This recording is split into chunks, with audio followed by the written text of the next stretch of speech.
I'm struggling again is not a diagnosis. Here's something I hear constantly in slightly different words every time. I was doing so well, and then I just went off the rails again. The whole thing gets collapsed into one sentence, one verdict, one more data point in the case against yourself. And I understand the impulse. When you go to food, it feels like one thing.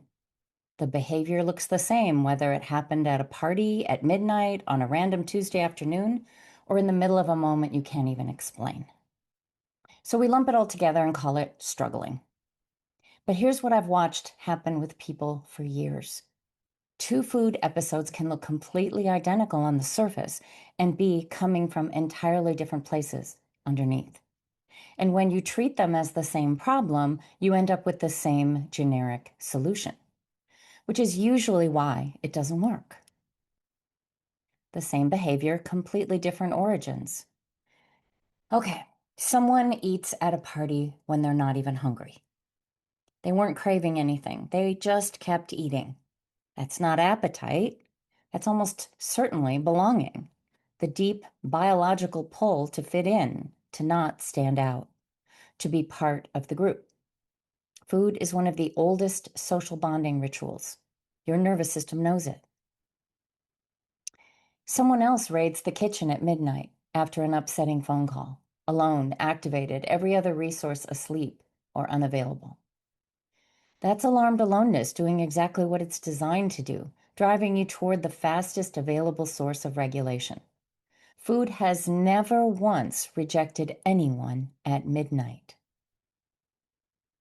Someone else eats the same things at the same time every afternoon, almost like clockwork, whether the day was great or terrible. That's a habit loop, possibly wired in decades ago. It fires because the context cues it. The time, the location, the transition. It's not even really about emotion. Someone overeats after getting unexpectedly criticized. That's the reward system trying to soothe the sting. Neurochemistry, not weakness. Your brain doing its job. Someone overeats at a family dinner, not even hungry going in. That's generational patterning. Food as love, food as obligation, food as the language everyone in that room learned to speak before they had words. Same behavior each time, 5 completely different situations. Why I'm struggling again costs you. When we collapse all of it into one verdict, we solve for none of it. The person who needs to understand their social belonging patterns gets handed advice about meal planning. The person in genuine shock at midnight gets told to call a friend, which, yeah, it's great, except everyone is asleep and the nervous system is already on fire. And then there's something I want you to sit with: the speed. Some people describe a damage quickly quality to their food episodes, a sense that one part of them is racing to the kitchen before the rational brain can catch up.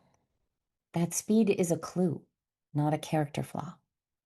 It usually means the part doing it learned early that it needed to move fast, that things could be taken away, that the window was small. Your nervous system made a very logical calculation given what it knew at the time. And it's still running that calculation. But move fast before it disappears is a completely different pattern than I always eat when I walk through the door. Which is different again from I can't say no when someone offers me food at a gathering. They feel similar in the shame spiral afterward. They are not the same. Getting curious instead of collapsed. The question that actually helps isn't, why am I doing this again? That's a shame question wearing a research hat. It sounds like curiosity, but it's already decided the answer is some version of, because something is wrong with me. The question that helps is, what kind of situation is this? Is this a habit? Predictable, context triggered, almost automatic? Because habits have a different set of levers. Is this alarmed aloneness? Activated and alone with that activation because the thing that helps there isn't willpower, it's accompaniment. Is this social, biological, generational, a stress circuit firing?